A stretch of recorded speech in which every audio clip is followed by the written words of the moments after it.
This alert day for you, just some things to keep in mind. The blizzard warning, a lot of counties are being lifted. That's good news. So the farther west you go, the more likely the winds are already dying down, not much more snow, and that snow is tapering off. The other thing is the visibilities are improving. But as you mentioned, Bria, the Arctic air is overhead behind this system. It's drawing down quite a bit of cold stuff. Our temperatures will probably bottom out in the single digits in the morning, and with any wind, our wind chills will be down below zero.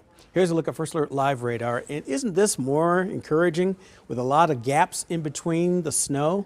We see a lot of that gray map showing up, like toward Manhattan, up toward Holton and St. Joseph, not quite as consistent as what's going on farther out to the east. And I'm talking way east. This is almost closer to St. Louis, Springfield, Illinois, more so than us. And we're going to continue to see that trend as we are starting to see a lot of it drying out.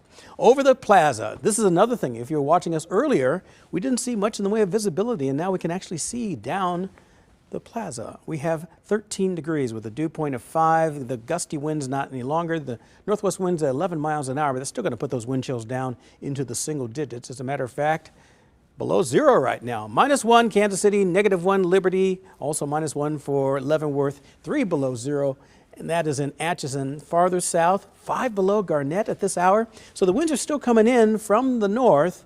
Maybe not as strong because we had gusts up to 30 and 40 miles an hour, hence the blizzard warning and the official blizzard by designating that because of the wind and the limited visibility that we had.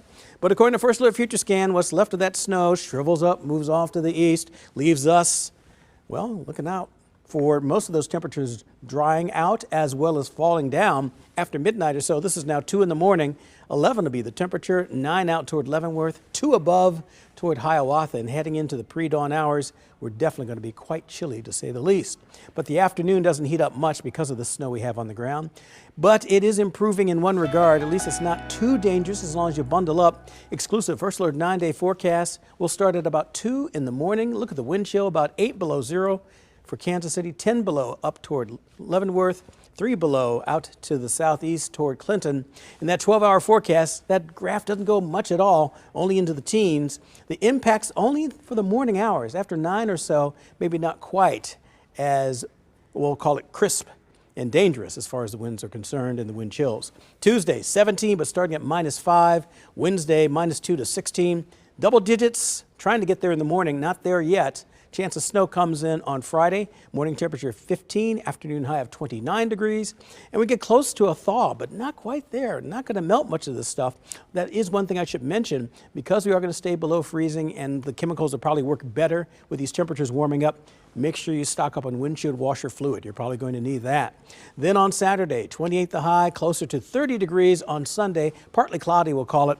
And don't let these 2 chances of snow scare you. They're not that big per se. They're not anything like that system that just left us, but we do have to talk about a slight chance of some snow moving in on Friday and then again on Monday as well. But the temperatures don't really get warm at all. Our normal high temperature you see here is 38 degrees, and we're not going to get there anytime soon. Upper 20s to middle 20s, and that's about all. And remember, not too long ago we couldn't even see much snow in the Midwest. Here's the snow cover map from the Rockies almost to the Appalachians, obviously right along the I-70 corridor, which is that bullseye we had. We're back after this.